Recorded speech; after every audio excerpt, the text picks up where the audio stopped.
Assalamualaikum warahmatullahi wabarakatuh. Selamat datang di channel Hikmah Misteri. Dan tentunya masih bersama saya, Mas Nara. Dan apa kabar kalian semua? Semoga selalu baik-baik saja, sehat badannya, dilimpahkan rezekinya dan dihindarkan dari segala mara bahaya. Amin. Di kesempatan kali ini saya akan menceritakan sebuah cerita treat horor dengan judul Selubung Perangkap. Sebelum ke ceritanya, bagi kalian yang belum subscribe channel ini, silahkan bisa subscribe dulu dan aktifkan lonceng notifikasinya agar kalian tidak ketinggalan cerita dari channel Hikmah Misteri yang akan selalu menggetarkan hati kalian. Oke, terima kasih and so get ready to be haunted.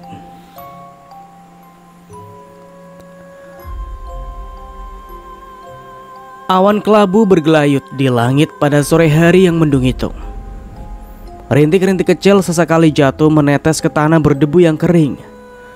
Angin dingin berhembus, mengisyaratkan bahwa hujan akan segera tiba. Hadi, anak lelaki berusia 12 tahun, memperhatikan mendung yang kian menggelap. Satu persatu teman sepermainannya mulai meninggalkan lapangan. Tadinya mereka masih hendak melanjutkan bermain bola di situ, tapi kegiatan mereka tersebut terpaksa harus dihentikan gara-gara cuaca yang tak mendukung. Woi, Hadi, tak pulang kau? Kalau tak cepat, nanti kehujanan, seru seorang temannya. Hadi mengangguk, lalu memakai sandal jepitnya dan siap-siap pergi. Tapi dia jadi urung saat melihat Risma, sepupunya yang juga tadi ikut bermain bola bersama, berlari menuju belakang gedung sekolah. Mau ngapain dia ke sana? Pikir Hadi. Lapangan tersebut terletak di dalam sebuah bangunan sekolah dasar. Karena tak dipasangi pagar, anak-anak kampung bebas menggunakan tempat itu sebagai wilayah bermain mereka. Dari pihak sekolah juga tak melarang anak-anak beraktivitas di situ, asalkan tidak merusak dan mengotori fasilitas yang ada. Sementara itu, Hadi menunggu Risma keluar. Dia mulai resah.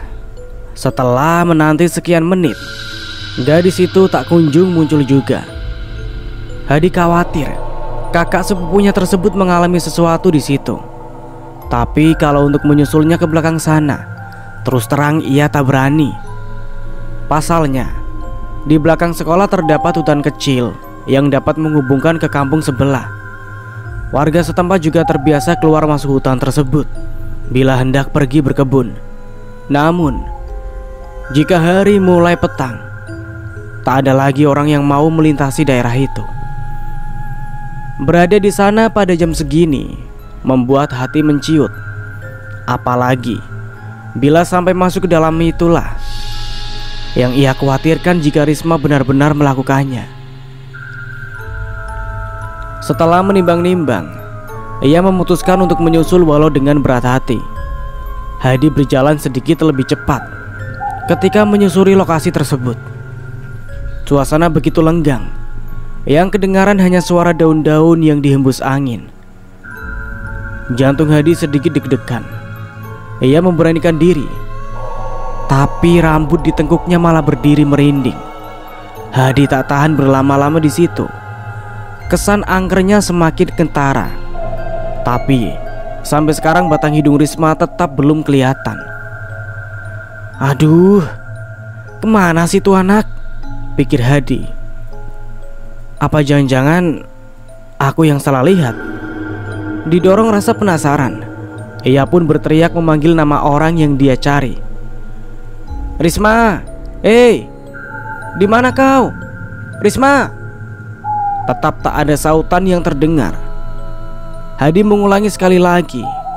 Kali ini suaranya lebih keras. Risma, dengar tidak sih? Risma, jawab. Tenggorokannya jadi kering.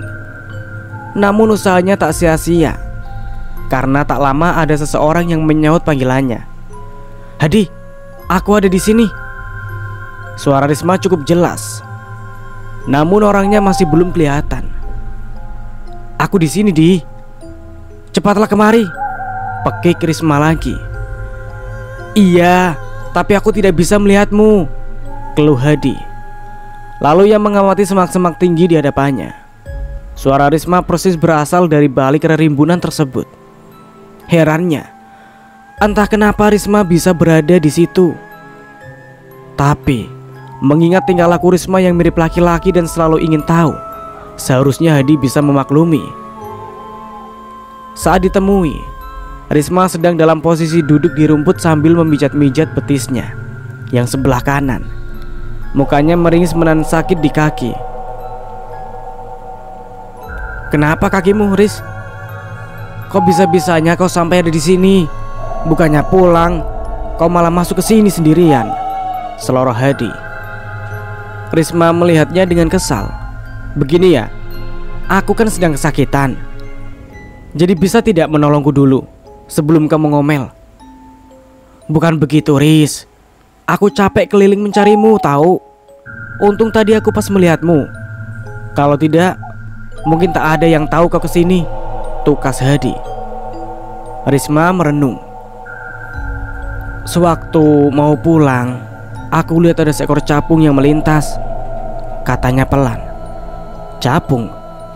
Dia menganggukkan kepala. Iya, capung, tapi bentuknya agak aneh. Sebelum ini aku tak pernah melihat ada capung seperti itu, Risma berkata lagi. Aku seperti terpengaruh, lalu ku kejar dia. Aku baru tersadar gara-gara kakiku tersandung, ceritanya. Lalu mana capungnya sekarang? Tanya Hadi. Mana aku tahu, aku tak lihat, jawab Risma. Kau cuma menghayal, Riz.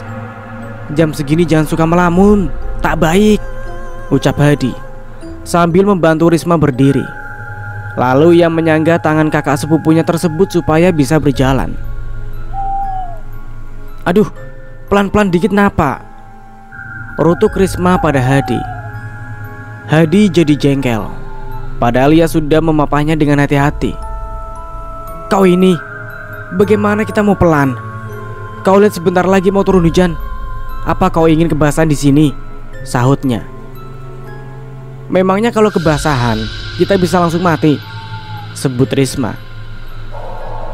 Bukan begitu. Kalau kita tak cepat-cepat pergi, takutnya hari keburu malam. Apa kau mau menginap di sini? Aku sih ogah. Aku takut. Hadi berkilah. Dasar kau saja yang pengecut. Apa-apa kau takut? Kapan mau dewasanya kau? Ledek Risma. Rasanya Hadi ingin membalas ejekan Risma barusan.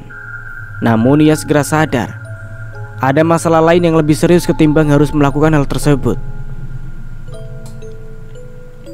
Sebentar, Riz. Kau sadar tidak? Sadar apa? Ucap Risma.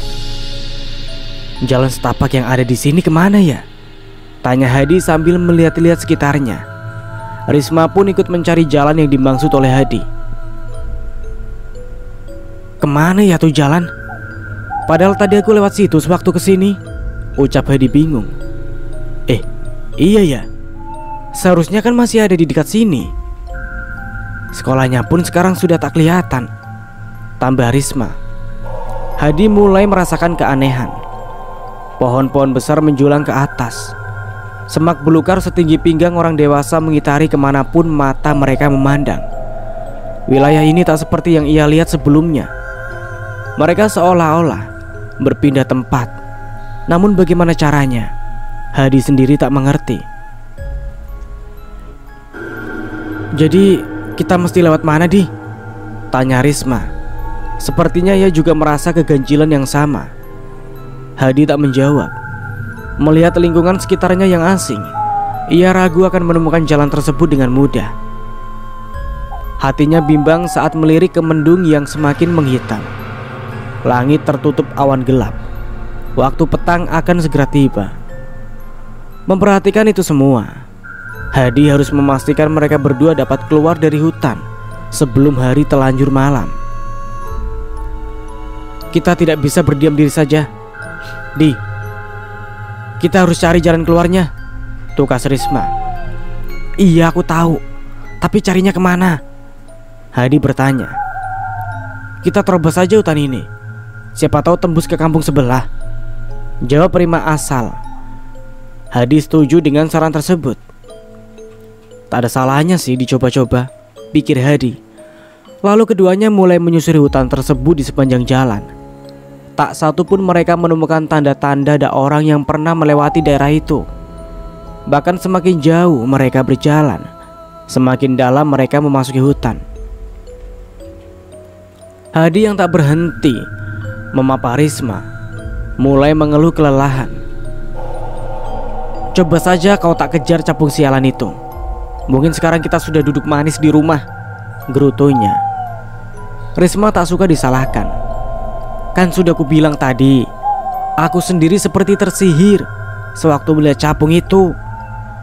Lagi pula aku tak minta kau menyusulku. Jadi siapa suruh? Tukasnya. Tengik, kalau tadi aku tak menyusulmu, mungkin saat ini kau masih merengek ketakutan sendiri di sana. Untung saja aku datang. Kalau tidak, sergah Hadi. Risma tak kalah sewot. Kalau tidak apa, memangnya kalau kau tak mau menemukanku, tak ada orang lain yang akan mencari kalau aku hilang begitu? Mikir dong pakai otak, ejek Risma.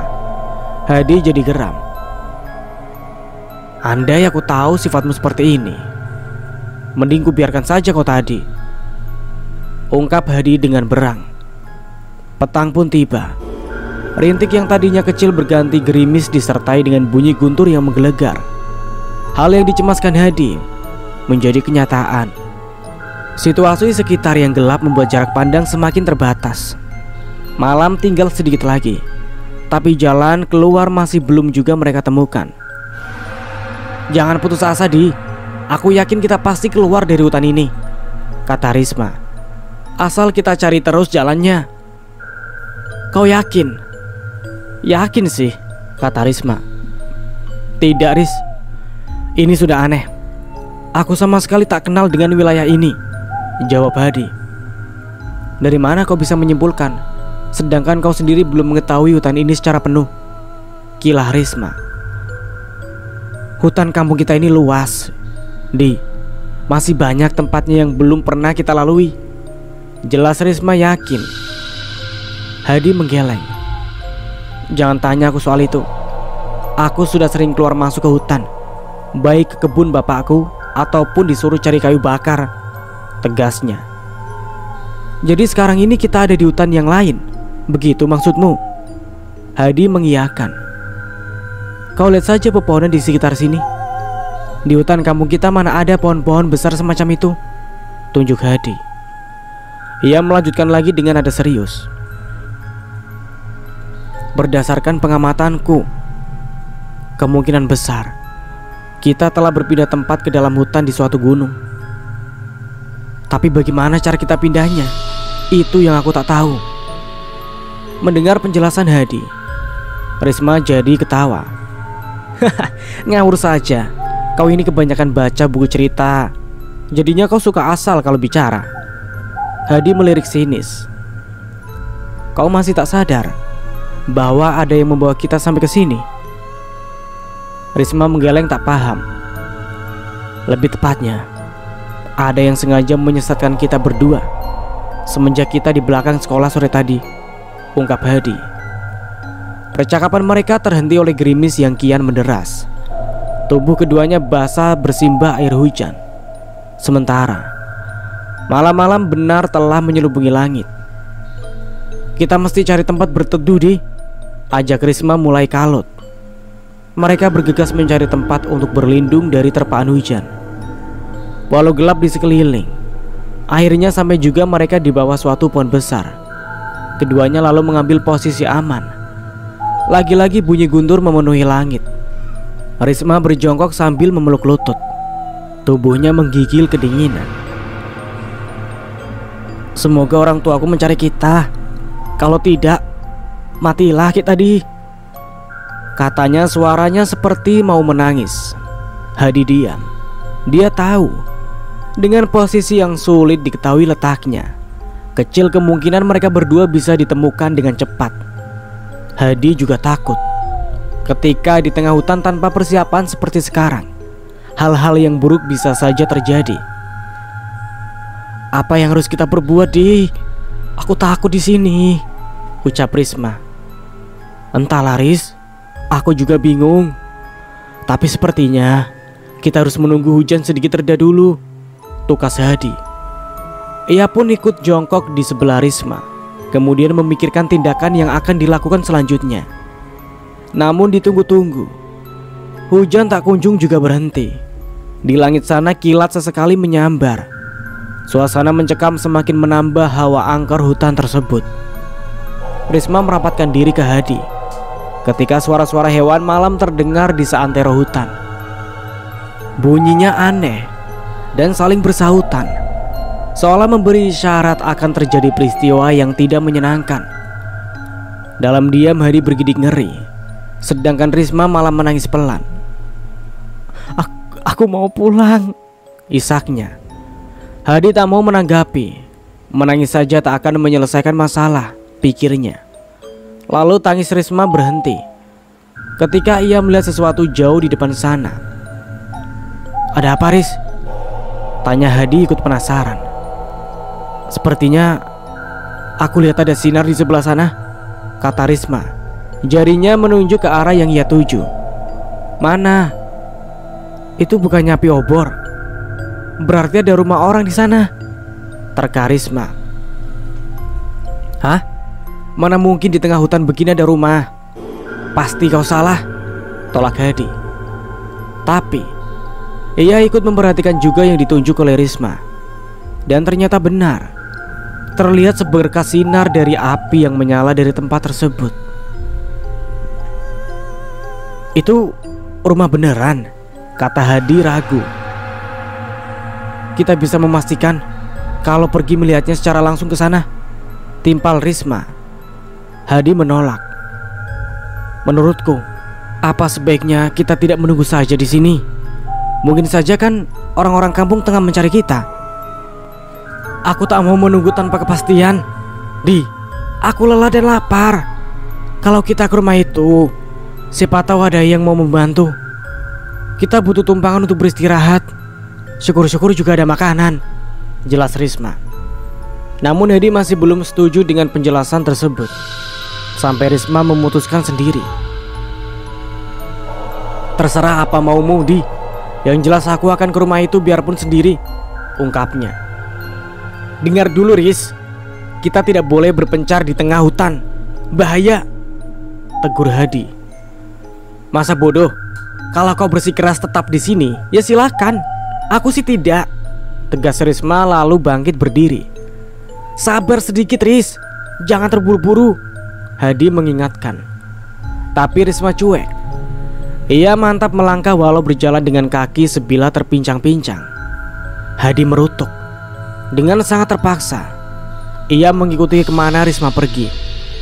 Lagi pula, ia juga enggan berteduh di bawah pohon tadi tanpa ada kawan. Risma tersenyum mengejek. Loh, kok ikut? Takut ia ditinggal sendiri, oloknya. Muka Hadi cemberut. Sebenarnya ia pun merasakan lelah dan lapar yang sama. Hanya Hadi terlalu gengsi buat mengaku di depan Risma. Susah payah dua anak tersebut nekat menerobos semak belukar yang hanya untuk mencapai rumah yang dimaksud. Setelah cukup lama berjalan, tiba juga mereka di suatu lahan kosong. Cahaya yang berasal dari obor membantu Hadi melihat sekitarnya. Di situ terdapat satu rumah kecil bergaya panggung. Pada sekeliling rumah, beberapa petak kebun sayur menghiasi lahan tersebut. Semuanya terlihat terawat hingga berkesan asri. Pemiliknya pasti orang yang rajin. Hati Risma lega. Akhirnya aman. Tak berlama-lama, diketuknya pintu rumah sambil mengucap salam. Permisi. Ada orang tidak ya? Tanya Hadi. Risma mengintip dari lubang kecil yang ada di situ. Entah ya, tapi ada sinar lampu di dalam. Tak lama, daun pintu dibuka oleh seseorang dari dalam. Seseorang wanita separuh baya menjulurkan kepala dari balik pintu. Matanya menatap curiga pada Hadi dan Risma. Siapa kalian? Ada perlu apa malam-malam kesini? Tanyanya dengan sinis. Maafkan kami sebelumnya, Bibi. Izinkan kami menyampaikan sesuatu, ucap Risma, lalu menjelaskan situasi yang mereka hadapi dengan terperinci. Si Bibi kelihatan mengerti. Lambat laun ia mulai menaruh simpati pada nasib keduanya. Malang sekali kalian, nak. Masuklah ke rumah. Kalian pasti kedinginan di luar sana. Di dalam kalian bisa istirahat sambil menghangatkan badan, kata Bibi ramah. Risma mengiyakan dengan hati senang. Yuk, Di, kita disuruh masuk tuh, ajaknya. Namun Hadi masih bergeming. Ada yang mengganggu hatinya saat melihat wanita tersebut. Sepertinya Risma tahu yang dipikirkan Hadi. Jangan begitu, Di. Aku tahu kau curiga dengan Bibi itu kan? Dari tutur katanya. Aku yakin dia orang baik, tegur Risma. Hatiku tak enak, Ris. Jaga sikapmu. Kalau dia sampai tersinggung, kita bisa diusir, tegasnya. Hadi menurut dipaksa oleh Risma. Bagian dalam rumah tersebut ternyata cukup nyaman. Walau sederhana, tapi jelas si pemilik sangat menjaga kebersihannya. Satu buah lampu petromak menyala terang di sisi ruang. Silakan duduk, kata si wanita tadi, sambil menyerahkan 2 helai handuk putih. Pakai ini untuk mengeringkan badan kalian. Risma menerimanya dengan senang dan langsung mengelap rambut sebaunya yang basah. Hadi juga ikut mengusap wajahnya. Aroma ganjil tersium samar saat hidungnya menempel pada handuk. Ia jadi ingat bau khas pekuburan di kampung. Terima kasih banyak, Bi. Maaf kalau kami merepotkan, ucap Risma sambil mengembalikan handuknya. Si Bibi tertawa kecil. Hehehe, tak apa-apa kok. Bibi malah senang ada yang mau bertamu ke sini. Biasanya rumah selalu sepi, sebutnya. Bibi tinggal sendiri? Tanya Risma ingin tahu. Tidak juga. Bibi tinggal sama suami, tapi sekarang sedang pergi. Mungkin malam ini dia pulang. Apa tidak masalah kalau kita menumpang sampai besok di sini, Bi? Harap Risma. Bibi menjawab antusias. Tenang saja, kalian bebas menginap sampai kapanpun yang kalian mau. Risma merasa lega, tapi Hadi masih resah. Ingat ya, Ris, besok kita harus pergi dari tempat sini, bisiknya. Risma membalas dengan mata sinis. Takut amat, ia menjawab. Kalian pasti belum pada makan. Sekarang Bibi akan menyiapkan makanan dulu. Kalian tunggu sebentar ya, kata si Bibi.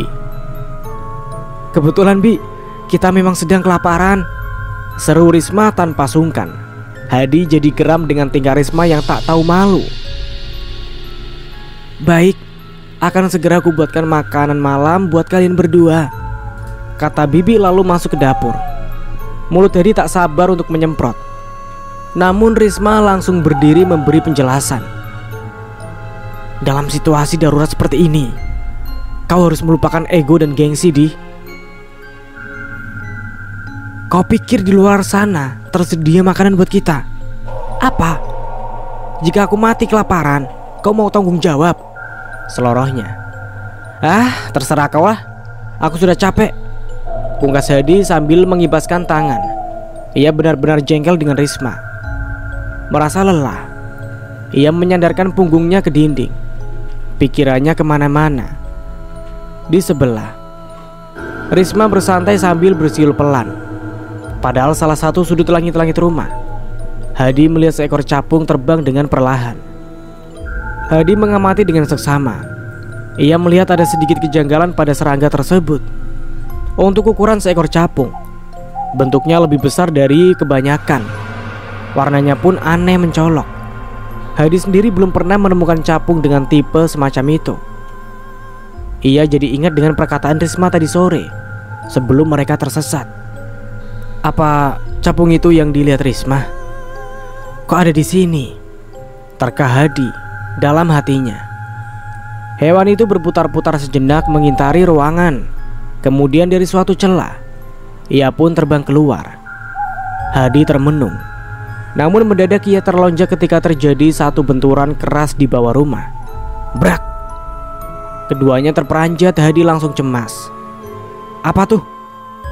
Suara aneh yang lain terdengar dari arah yang sama setelah bunyi benturan tadi. Ngok ngok ngok. Hadi mulai waspada, sedangkan Risma malah bernafas lega. Tenang Di, itu cuma babi, tukasnya. Babi? Maksudmu babi sungguhan? Iya babi beneran lah, masa babi jadi-jadian? Jawab Risma sambil terpingkal. Dari mana kau tahu? Begitu saja tak paham. Biasanya babi piaraan kadang-kadang ditempatkan di kolong rumah untuk menghindari hujan, jelas Risma. Ya wajar sih aku tak tahu. Di kampung kita mana ada orang yang memelihara babi? Hadi berkilah. Siapa bilang tak ada? Kau saja yang tak pernah melihat, cibir Risma. Ada yang tak beres di rumah ini, batin Hadi. Firasat buruknya memaksa untuk segera meninggalkan tempat tersebut. Dengar Riz, lebih baik kita pergi dari sini sekarang, ajaknya sambil menarik lengan Risma. Tapi Risma malah menepis. Kau ini macam orang sinting. Jelas-jelas kita sudah aman di rumah ini. Kenapa kau malah mau keluar? Sergahnya. Aku tak bisa menjelaskan secara rinci, tapi percaya saja Riz, firasatku tak pernah salah. Ada yang aneh di sini. Kalau kau mengoceh tanpa alasan sekali lagi, akan kutendang kau keluar ke sana, ancam Risma. Tirai tersibak. Wanita tadi keluar dari dapur dengan membawa senampan penuh makanan.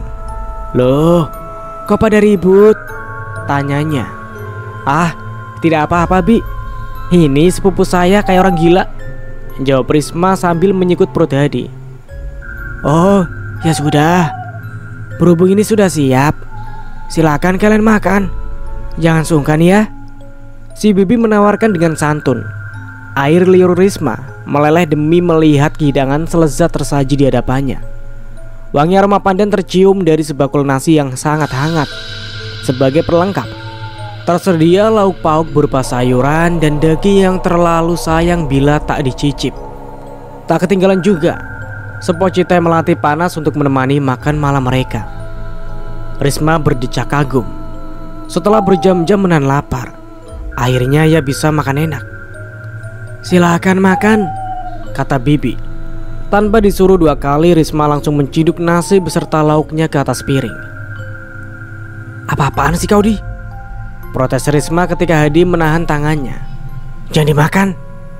Memangnya kenapa? Mengganggu saja kau ini, marah Risma sambil menyentak tangan Hadi. Ia pun mulai menikmati makanannya. Hadi belum mau menyentuh sama sekali. Si Bibi malah heran. Ada apa ya nak? Kamu tak suka dengan makanan yang Bibi hidangkan? Tanyanya. Atau Bibi buatkan saja makanan lain ya, yang kamu mau? Risma jadi ingin menendang Hadi saat itu juga. Kalau tak mau makan, sama saja kau tak menghargai kebaikan tuan rumah. Seharusnya kau berterima kasih, dia sudah mau membantu. Disuruh makan tapi malah sok jual mahal, geram Risma dengan suara berbisik. Ini yang terakhir ku ingatkan ya. Jika kau masih bersikeras pergi, aku tak akan mencegah. Lebih baik aku tidur nyenyak di sini ketimbang kebasahan di luar sana. Risma, dengarkan dulu, bujuk Hadi. Namun Risma tak sudi meladeni. Tangannya mencopot hidangan sementara mulutnya pun sibuk mengunyah. Enaknya, puji Risma. Bibi tertawa gembira masakannya disanjung. Makanlah yang banyak sampai kenyang nak, katanya senang. Risma jadi kalap. Semua menu disikatnya tanpa kecuali. Bahkan cara makannya pun tak memiliki tata krama. Raku seperti seekor babi yang kelaparan. Mulutnya menggumam tak jelas akibat dipenuhi makanan. Hadi sendiri jengah. menyaksikan kelakuan Risma yang sudah kelewatan. Tak sepantasnya ia makan dengan cara seperti itu. "Berhenti, Ris," bentaknya. Risma malah berkilah enteng. "Kau harus mencicipi juga. Di, sayang sekali kalau kau tak mau. Tapi tak apa, aku habiskan semuanya." Perut Hadi yang tadinya lapar malah terasa penuh gara-gara ulah Risma. Mendadak saja, hidangan yang sedang dinikmati Risma berubah penampilannya. Nasi beserta pelengkapnya telah beralih menjadi tumpukan tanah lumpur yang baunya begitu busuk. Cacing-cacing menggeliat menjijikan keluar dari permukaan tanahnya. Tak hanya itu, bertumpuk-tumpuk belatung memenuhi potongan daging yang bentuknya menyerupai bangkai. Hadi membelalak memperhatikan pemandangan tersebut. Ia menutup hidungnya akibat aroma sangat busuk yang menyeruak. Bau tersebut terlalu menyakitkan bagi penciuman. Alhasil ia pun muntah seketika. Ajaib, Risma masih tetap santai menikmati makanan tersebut tanpa menyadari apa yang sedang disantapnya. Di mukanya pun belepotan dengan sisa-sisa benda menjijikan yang ia kunyah. Si Bibi tertawa melengking. "Enak kan? Habiskan, Nak. Habiskan semuanya." Hawa rumah yang tadinya hangat dan nyaman beralih menjadi sumpek dan dingin mencekam. Suara gaduh dari kolong rumah semakin berisik. Babi yang ada di situ seperti tengah menabrak-nabrak tubuhnya sambil mengeluarkan bunyi tanpa henti. Hadi paham, sudah saatnya untuk segera meninggalkan rumah tersebut. "Risma, sadar! Cepat kita pergi!" Ia memekik seraya menarik Risma yang tak juga berhenti mengunyah. Bahkan ia masih sibuk menjilati sisa kotoran yang menempel di wadah. Tapi pandangannya kosong. Ia seperti terhipnotis. "Kalian mau pergi kemana? Tak tahukah kalau semuanya sudah terlambat?" ucap Bibi. "Terlambat bagaimana? Maksud Bibi apa?" tanya Hadi. Belum paham bibir si Bibi tersungging seram. "Siapapun yang telah makanan hidangan dari kami, maka dia akan menjadi milik kami seutuhnya," serunya lantang. Wajah Hadi memucat. Dugaannya tak meleset. Mereka berdua telah terperangkap dalam jebakan wanita tersebut. Walaupun ia tak sepenuhnya terpengaruh, sayang, malah Risma yang berhasil dikelabui dengan mudah. Hadi memberanikan diri untuk melawan. "Lepaskan Risma, biarkan kami pergi," pintanya tegas. "Lepaskan katamu. Siapa suruh kalian mampir ke rumahku?" seringai Bibi. "Tak akan kulepaskan mangsa yang berhasil kujerat," desisnya. Perlahan wujud si Bibi mulai berubah. Mulutnya membuka begitu lebar, menunjukkan sederet gigi-gigi hitam yang hancur membusuk. Rambut panjangnya tergerai berantakan hingga nyaris menutup muka. Kuku-kuku runcing mencuat dari jari-jarinya yang panjang. Dengan penampilan semacam itu, ia lebih menyerupai kuntilanak seperti pernah Hadi dilihat di film yang diputar di layar tancap.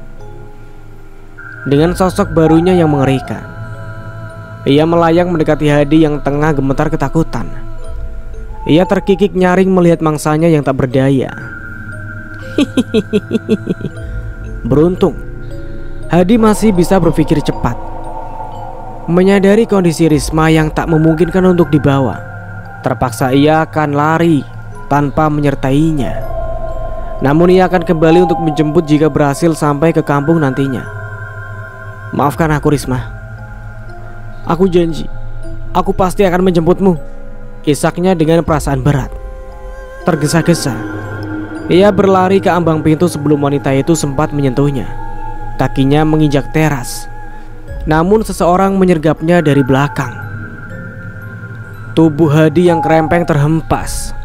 Dadanya membentur lantai hingga ia berteriak kesakitan.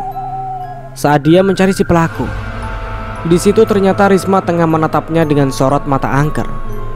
"Tangkap dia, jangan biarkan lolos," perintah si wanita pada Risma. Bagai kerbau yang dicocok hidung, Risma menurut. Posisinya siap untuk menerkam Hadi yang masih tergeletak. Gigi Risma mengeram lalu sekonyong-konyong menyerang. Hadi tak sempat mengelak. Terpaksa tubuhnya menjadi amukan Risma yang mencakar dan menggigit secara membabi buta. Perbuatannya tersebut persis dirasuki setan. "Jangan, Ris, berhenti!" Hadi memohon. Tapi Risma tak peduli. Serangannya malah semakin menjadi. Hadi berusaha lolos dari cengkraman tersebut. Lalu ia melihat sebatang alu kayu tersandar di sisi teras. Dengan kepayahan berhasil juga ia meraih benda tersebut. Tujuannya hanya untuk menghalau Risma supaya ia menjauh. Namun Risma tetap merangek maju dengan berat hati. Terpaksa Hadi mengayunkan kayu itu asal-asalan. Buk! Ayunan tadi mengenai kepala Risma dengan hantaman yang sangat keras. Gadis itu tersungkur dan pingsan seketika. Untuk sementara Hadi terbebas. Namun hal tersebut membuat si wanita murka. Dia melompat hendak kembali menyergap. Namun kali ini Hadi berhasil mengelak. Tapi kakinya malah tersandung tubuh Risma hingga ia terguling ke bawah tangga rumah. Sialnya lagi, kepalanya pun terbentur batu sewaktu jatuh. Ia jadi pening. Pandangannya ikut mengabur. Disekanya wajah dan mata agar penglihatannya membaik. Mendadak ia menyaksikan pemandangan lain yang tak kalah mengejutkan. Hadi merasa sangsi dengan pandangannya sendiri. Namun nyatanya tempat itu memang telah berbeda. Ia berada di antara tanah kosong yang dikitari oleh banyak pepohonan. Petak-petak kebun sayur menghilang, digantikan oleh gundukan-gundukan yang bentuknya menyerupai kuburan manusia. Rumah itu pun lenyap. Hanya sebatang pohon tua berukuran sangat besar menjulang kokoh di tempat bangunan itu berdiri sebelumnya.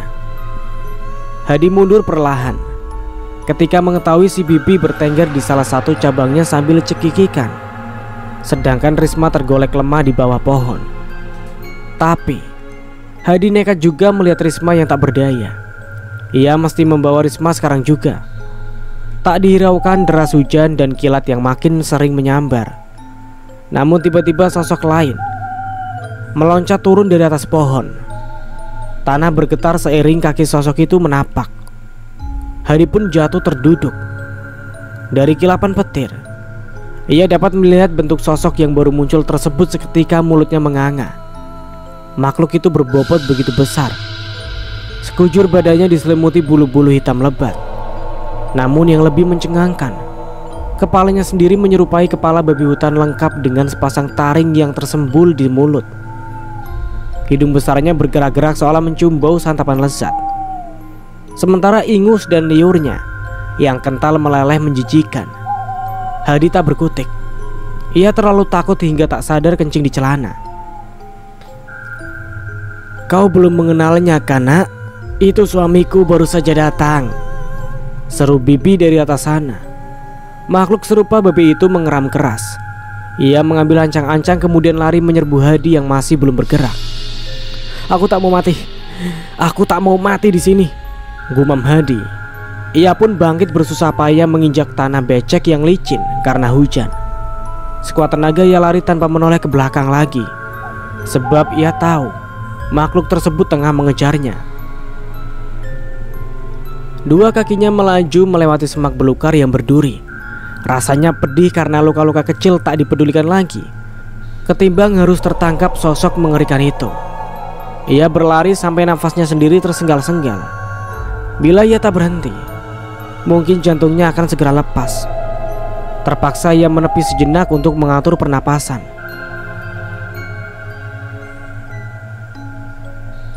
Kedua tangan ditumpukan ke lutut, sambil kepalanya menoleh sana-sini untuk memastikan makhluk tadi tidak menyusulnya. Tubuhnya luar biasa lelah hingga gemetaran. Selain itu, ia juga khawatir akan Risma. Hadi takut sesuatu yang buruk akan menimpa jika dia tidak segera diselamatkan. Di titik ini, hujan deras mulai mereda. Hadi tahu lokasi di mana dirinya berada sekarang. Di sekeliling pepohonan rendah dan rerumputan yang terpangkas, menyadarkan bahwa saat ini dia berada tak jauh dari kebun milik warga. Hadi sangat hafal wilayah tersebut. Hanya tinggal berjalan mengikuti jalur yang ada. Nantinya ia akan tiba di kampung dalam waktu tak berapa lama. ia bisa sedikit lega. Perjalanan pulang tinggal sedikit lagi di depan sana. Namun Hadi salah mengira. Tanah di sekitarnya mendadak berdebum, diikuti oleh sosok berkepala babi yang muncul dari balik pepohonan. Dia menduru menuju Hadi. Mulutnya juga mengeluarkan bunyi yang ganjil. Ngok. Ah! Hadi terpekik. Langsung meloncat kabur di luar dugaan. Makhluk besar tersebut masih saja memburunya. Tak habis pikir, teror yang dialaminya seakan tak kunjung selesai. Ia harap ini cuma mimpi, tapi semua yang terjadi memang nyata adanya. Air mata Hadi menetes. Di tengah-tengah keputusasaan, ia melihat sinar-sinar terang bersamaan dengan teriakan-teriakan orang yang menyeru namanya. Hadi, Hadi, di mana kau? Bunyi kentongan yang dipukul berulang-ulang memecahkan suasana hutan yang hening. Sosok yang mengejarnya telah raib, tapi Hadi tetap berlari menuju orang-orang yang ada di depan sana. Aku di sini, pekiknya sambil menemui rombongan tersebut. Masya Allah Hadi, seru ayahnya, yang juga ikut bersama warga yang ada di situ. Mereka langsung berpelukan disertai wajah-wajah gembira penduduk kampung yang membantu pencarian Hadi. Mereka lega, bocah tersebut akhirnya berhasil ditemukan setelah lama menelusuri hutan. Dari mana saja kau nak? Semalaman kami mencarimu, tapi tiba-tiba saja kau nongol, ucap ayah. Hadi teringat dengan sepupunya. Risma ya, kita harus menolong Risma, paniknya. Risma? Kenapa dia? Tanya ayah. Secara ringkas, Hadi menceritakan ulang kejadian yang menimpa mereka. Ayah dan penduduk kampung saling berpandangan. Wajah mereka terlihat bingung. Kalau tidak cepat menjemputnya, Risma bisa celaka ya, paksa Hadi. Kita pulang dulu ya nak. Ayah mau kau tenangkan diri di rumah, saran ayah lembut. Hadi bersikeras, tapi ayah keburu menggendongnya untuk dibawa pulang. Sepanjang jalan, dia menangis sambil menyebut nama Risma. Rumah mereka yang sederhana ramai oleh saudara dan tetangga sekitar. Berita kehilangan Hadi memang telah tersebar di seantero kampung. Kedatangan Hadi disambut tangis histeris emaknya. Mak, Risma masih di hutan mak. Aku tak bisa membawanya, rengek Hadi. Hah? Risma? Kenapa dia? Tanya seorang wanita. Maafkan aku Bi, Risma tadinya sama-sama aku di sana, tapi dia ditangkap hantu Bi, isak Hadi pada wanita tersebut yang merupakan ibu Risma sendiri. Dahinya mengerut. Bicara apa sih kau ini? Tegur ibunya Risma. Hadi hilang kesabaran, emosi karena dikira mempermainkan mereka. Namun matanya membelalak saat melihat orang yang dimaksud ternyata berada di situ bersama mereka. Risma duduk di pojokan menatapnya dengan ekspresi tak mengerti. Risma? Sejak kapan kau ada di sini? Kata Hadi dengan bibir bergetar. Aku sudah di sini semenjak kau hilang tahu, jawab Risma tegas. Hadi terhenyak. Kakinya lemas hingga ia terduduk di lantai. Mana mungkin? Jelas-jelas sepanjang malam kita berdua tersesat sampai kau terperangkap, oceh Hadi. Risma jadi berang. Sedari tadi aku tak pergi kemana-mana, apalagi masuk ke hutan. Kau ini kesambet ya? Bagi Hadi, ini terlalu tak masuk akal. Tapi aku menyusulmu di belakang sekolah sore tadi. Kau ingat? Tanyanya. Loh, justru aku yang menyuruhmu untuk mengajak pulang. Tapi karena kau tak menyaut waktu kupanggil, ya aku tinggal saja. Soalnya aku takut keburu hujan, jelas Risma. Kupikir kau sudah pulang sebelum malam, taunya kau malah hilang, tambahnya. Risma yang memberitahu kami lokasi kau terlihat terakhir kali. Hampir satu hutan kami jelajah, tapi tahu-tahu kau malah muncul sendiri, kata ayah. Tapi sudah, tak usah dipikirkan lagi. Yang penting, sekarang kau sudah pulang dengan selamat nak, lanjutnya sambil mengusap rambut Hadi. Hadi tak bisa berkata apa-apa. Ia menengadah, menatap sesuatu sedang melayang di langit-langit rumah. Capung yang dilihatnya di rumah di tengah hutan tersebut sedang terbang-terbang menari-nari, seolah menertawakan dirinya. Hadi terpekur mengikuti gerakan serangga tersebut. Setelah berputar beberapa saat, ia pun terbang tinggi mencapai bubungan dan menghilang entah kemana. Dan cerita pun selesai. Semoga kita bisa mengambil hikmah dari cerita di atas. Dan dari saya mohon maaf bila ada salah kata. Akhir kata, wassalamualaikum warahmatullahi wabarakatuh. Sampai jumpa di video berikutnya.